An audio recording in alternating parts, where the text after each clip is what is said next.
नमस्कार। प्रस्तुत है मुंशी प्रेमचंद जी द्वारा लिखी कहानी कुसुम। साल भर की बात है। एक दिन शाम को हवा खाने जा रहा था कि महाशय नवीन से मुलाकात हो गई। मेरे पुराने दोस्त हैं, बड़े बेतकल्लुफ़ और मनचले। आगरे में मकान है, अच्छे कवि हैं। उनके कवि समाज में कई बार शरीक हो चुका हूँ। ऐसा कविता का उपासक मैंने नहीं देखा। पेशा तो वकालत का है, पर डूबे रहते हैं काव्य चिंतन में। आदमी ज़हीन है। मुकदमा सामने आया और उसकी तह तक पहुंच गए। इसलिए कभी कभी मुकदमे मिल जाते हैं, लेकिन कचहरी के बाद अदालत या मुकदमे की चर्चा उनके लिए निषिद्ध है। अदालत की चार दीवारी के अंदर 4-5 घंटे वे वकील होते हैं और चार दीवारी के बाहर निकलते ही कवि हैं, सिर से पांव तक। जब देखिए कवि मंडल जमा है, कभी चर्चा हो रही है, रचनाएं सुन रहे हैं, मस्त हो होकर झूम रहे हैं, और अपनी रचना सुनाते समय तो उन पर एक तल्लीनता सी छा जाती है। कंठ स्वर भी इतना मधुर है कि उनके पद बाण की तरह सीधे कलेजे में उतर जाते हैं। अध्यात्म में माधुर्य की सृष्टि करना, निर्गुण में सगुण की बहार दिखाना उनकी रचनाओं की विशेषता है। वे जब लखनऊ आते हैं, मुझे पहले सूचना दे दिया करते हैं। आज उन्हें अनायास लखनऊ में देखकर मुझे आश्चर्य हुआ। आप यहाँ कैसे? कुशल तो है? मुझे आने की सूचना तक न दी। बोले, भाई जान, एक जंजाल में फंस गया हूँ। आपको सूचित करने का समय न था। फिर आपके घर को मैं अपना घर समझता हूँ। इस तकल्लुफ़ की क्या ज़रूरत है कि आप मेरे लिए कोई विशेष प्रबंध करें? मैं एक ज़रूरी मामले में आपको कष्ट देने आया हूँ। इस वक्त की सैर को स्थगित कीजिए और चलकर मेरी विपत्ति कथा सुनिए। मैंने घबराकर कहा, आपने तो मुझे चिंता में डाल दिया। आप और विपत्ति कथा, मेरे तो प्राण सूखे जाते हैं। घर चलिए, चित्त शांत हो तो सुनाऊं। बाल बच्चे तो अच्छी तरह हैं? हाँ, सब अच्छी तरह हैं, वैसी कोई बात नहीं है। तो चलिए रेस्टोरेंट में कुछ जलपान तो कर लीजिए। नहीं भाई, इस वक्त मुझे जलपान नहीं सूझता। हम दोनों घर की ओर चले। घर पहुंचकर उनका हाथ मुंह धुलाया, शरबत पिलाया, इलायची पान खाकर उन्होंने अपनी विपत्ति कथा सुनानी शुरू की। कुसुम के विवाह में आप गए ही थे। उसके पहले भी आपने उसे देखा था। मेरा विचार है कि किसी सरल प्रकृति के युवक को आकर्षित करने के लिए जिन गुणों की जरूरत है वे सब उसमें मौजूद हैं। आपका क्या ख्याल है? मैंने तत्परता से कहा, मैं आपसे कहीं ज्यादा कुसुम का प्रशंसक हूँ। ऐसी लज्जाशील, सुगढ़, सलीकेदार और विनोदिनी बालिका मैंने दूसरी नहीं देखी। महाशय नवीन ने करुण स्वर में कहा, वही कुसुम आज अपने पति के निर्दय व्यवहार के कारण रो रो कर प्राण दे रही है। उसका गौना हुआ 1 साल हो रहा है। इस बीच में वे 3 बार ससुराल गई, पर उसका पति उससे बोलता ही नहीं। उसकी सूरत से बेजार है। मैंने बहुत चाहा कि उसे बुलाकर दोनों में सुलह करा दूं, मगर ना आता है, ना मेरे पत्रों का उत्तर देता है। ना जाने क्या गांठ पड़ गई है कि उसने इस बेदर्दी से आंखें फेर ली। अब सुनता हूं उसका दूसरा विवाह होने वाला है। कुसुम का बुरा हाल हो रहा है।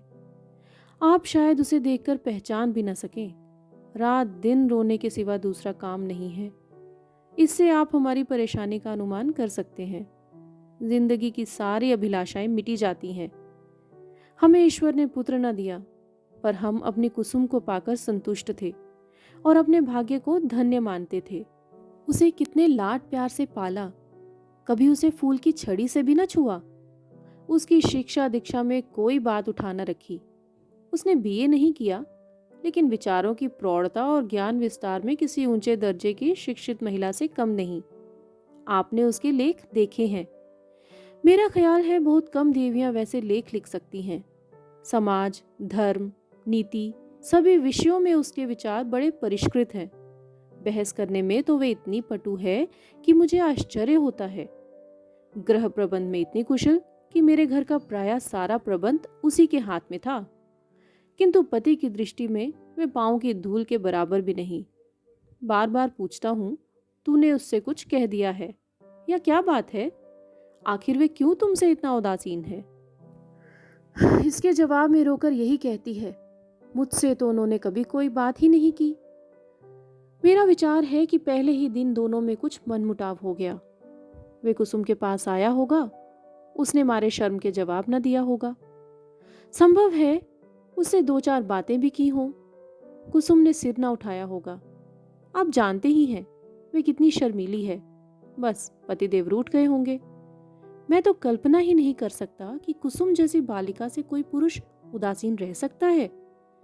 लेकिन दुर्भाग्य की कोई क्या करे। दुखिया ने पति के नाम कई पत्र लिखे, बस पर उस निर्दयी ने एक का भी जवाब न दिया। सारी चिट्ठियां लौटा दी।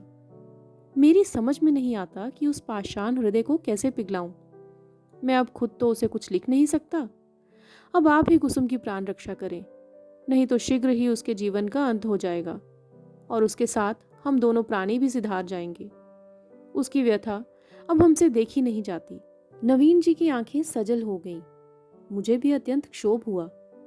उन्हें तसल्ली देता हुआ बोला, आप इतने दिनों इस चिंता में पड़े रहे, मुझसे पहले ही क्यों ना कहा। मैं आज ही मुरादाबाद जाऊंगा और उस लौंडे की इस बुरी तरह खबर लूंगा कि वह भी याद करेगा, और बचा तो जबरदस्ती घसीट लाऊंगा और कुसुम के पैरों में गिरा दूंगा। नवीन जी मेरे आत्मविश्वास पर मुस्कुराकर बोले, आप उससे क्या कहेंगे? ये ना पूछिए। वशीकरण के जितने मंत्र हैं उन सभी की परीक्षा करूंगा, तो आप कदापि सफल ना होंगे। वे इतना शीलवान, इतना विनम्र, इतना प्रसन्न मुख है, इतना मधुर भाषी कि आप वहां से उसके भक्त होकर लौटेंगे। वे नित्य आपके सामने हाथ बांधे खड़ा रहेगा। आपकी सारी कठोरता शांत हो जाएगी। आपके लिए तो एक ही साधन है, आपकी कलम में जादू है। आप कितने ही युवकों को सन्मार्ग पर ला चुके हैं। हृदय में सोई हुई मानवता को जगाना आपका कर्तव्य है। मैं चाहता हूं आप कुसुम की ओर से एक ऐसा करुणाजनक, ऐसा दिल हिला देने वाला पत्र लिखें कि वे लज्जित हो जाए और उसकी प्रेम भावना सचेत हो उठे। मैं जीवन पर्यंत आपका आभारी रहूंगा। नवीन जी कवि तो ही ठहरे। इस तजबीब में वास्तविकता की अपेक्षा कवित्व की ही प्रधानता थी। आप मेरे कई गल्पों को पढ़कर रो पड़े हैं। इससे आपको विश्वास हो गया है कि मैं चतुर सपेरे की भांति जिस दिल को चाहूं नचा सकता हूं। आपको ये नहीं मालूम कि सभी मनुष्य कवि नहीं होते, और ना एक से भावुक। जिन गल्पों को पढ़कर आप रोए हैं, उन्हीं गल्पों को पढ़कर कितने ही सज्जनों ने विरक्त होकर पुस्तक फेंक दी है। पर इन बातों का वे अवसर न था। वे समझते हैं कि मैं अपना गला छुड़ाना चाहता हूं। इसलिए मैंने सहृदयता से कहा, आपको बहुत दूर की सूझी, और मैं उस प्रस्ताव से सहमत हूं। और यद्यपि आपने मेरी करुणोत्पादक शक्ति का अनुमान करने में अतियुक्ति से काम लिया है, लेकिन मैं आपको निराश न करूंगा। मैं पत्र लिखूंगा और यथाशक्ति उस युवक की न्याय बुद्धि को जगाने की चेष्टा भी करूंगा। लेकिन आप अनुचित ना समझें तो पहले मुझे वे पत्र दिखा दें जो कुसुम ने अपने पति के नाम लिखे थे। उसने पत्र तो लौटा ही दिए हैं, और यदि कुसुम ने उन्हें फाड़ नहीं डाला है तो उसके पास ही होंगे। उन पत्रों को देखने से मुझे ज्ञात हो पाएगा कि किन पहलुओं पर लिखने की गुंजाइश बाकी है। नवीन जी ने जेबों से पत्रों का एक पुलिंदा निकालकर मेरे सामने रख दिया और बोले, मैं जानता था आप इन पत्रों को देखना चाहेंगे, इसलिए इन्हें साथ लेता आया। आप इन्हें शौक से पढ़ें। कुसुम जैसे मेरी लड़की है, वैसे ही आपकी भी लड़की है। आपसे क्या पर्दा। सुगंधित, गुलाबी, चिकने कागज पर बहुत ही सुंदर अक्षरों में लिखे उन पत्रों को मैंने पढ़ना शुरू किया। मेरे स्वामी, मुझे यहाँ आए 1 सप्ताह हो गया, लेकिन आंखें पल भर भी के लिए नहीं झपकी। सारी रात करवटें बदलते बीत जाती है। बार बार सोचती हूँ, मुझसे ऐसा क्या अपराध हुआ कि उसकी आप मुझे ये सजा दे रहे हैं। आप मुझे झिड़के, घुड़के, कोसे, इच्छा हो तो मेरे कान भी पकड़ें। मैं इन सभी सजाओं को सहर्ष सह लूंगी, लेकिन ये निष्ठुरता नहीं सही जाती। मैं आपके घर 1 सप्ताह रही। परमात्मा जानता है कि मेरे दिल में क्या क्या अरमान थे।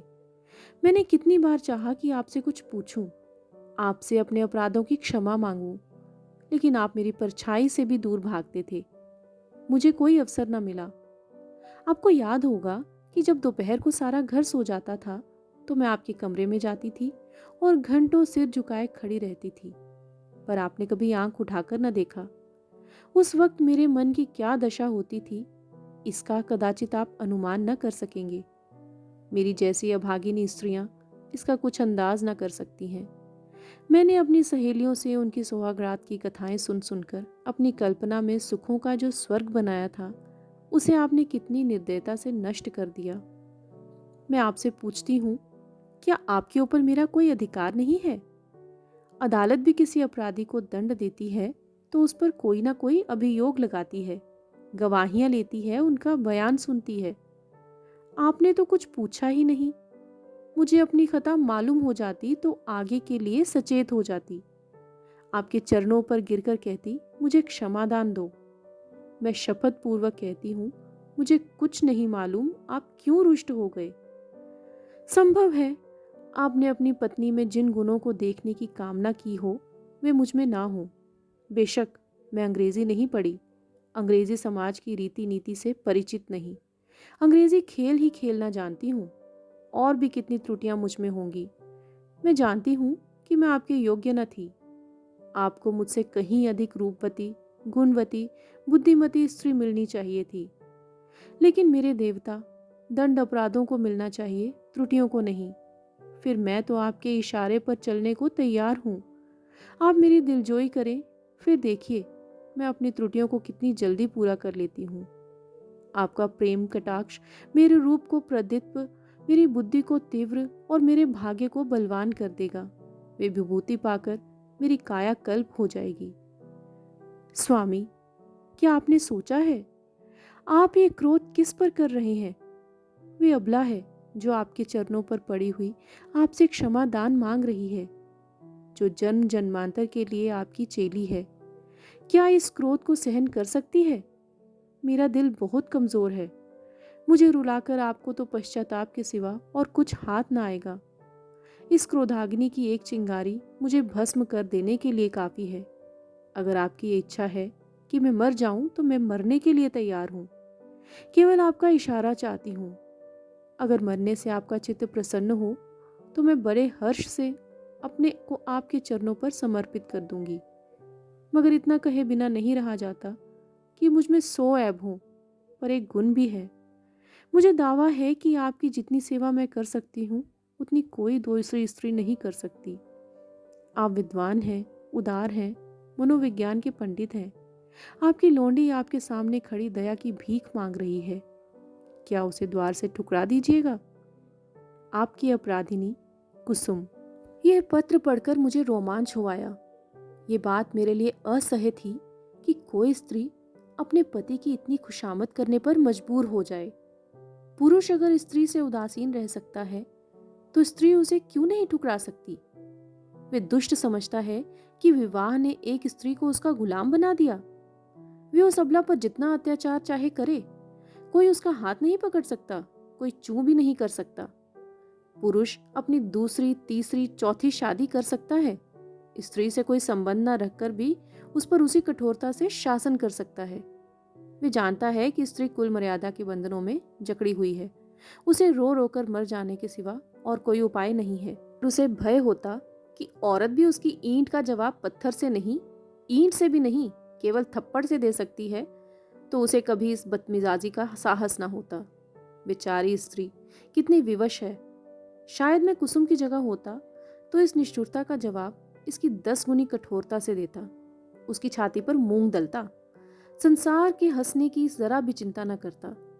समाज अबलाओं पर इतना जुल्म देख सकता है तो चूं तक नहीं कर सकता।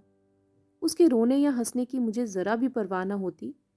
अरे अभागे युवक, तुझे खबर नहीं, तू अपने भविष्य की गर्दन पर कितनी बेदर्दी से छुरी फेर रहा है। यही वे समय है जब पुरुष को अपने प्रणय भंडार से स्त्री के माता पिता, भाई बहन, सखियां सहेलियां, सभी के प्रेम की पूर्ति करनी पड़ती है। अगर पुरुष में यह सामर्थ्य नहीं है तो स्त्री की क्षुधित आत्मा को कैसे संतुष्ट रख सकेगा? परिणाम वही होगा जो बहुधा होता है। अबला कुड़ कुड़ कर मर जाती है। यही वह समय है जिसकी स्मृति जीवन में सदैव के लिए मिठास पैदा कर सकती है। स्त्री की प्रेम सुधा इतनी तीव्र होती है कि वे पति का स्नेह पाकर अपना जीवन सफल समझती है और इस प्रेम के आधार पर जीवन के सारे कष्टों को हंस खेल कर सह लेती है। यही वे समय है जब हृदय में प्रेम का वसंत आता है और उसमें नई नई आशा कोंपलें निकलने लगती हैं, ऐसा कौन निर्दयी है जो इस ऋतु में उस वृक्ष पर कुल्हाड़ी चलाएगा? यही वे समय है जब शिकारी किसी पक्षी को उसके बसेरे से लाकर पिंजरे में बंद कर देता है। क्या वे उसकी गर्दन पर छुरी चलाकर उसका मधुर गाना सुनने की आशा रखता है? धन्यवाद। आशा करती हूँ आपको ये कहानी पसंद आई होगी। अगर कहानी पसंद आई है तो मेरे चैनल को सब्सक्राइब करना ना भूलिएगा और कहानी को अपने साहित्य प्रेमी मित्रों के साथ शेयर भी अवश्य कीजिएगा।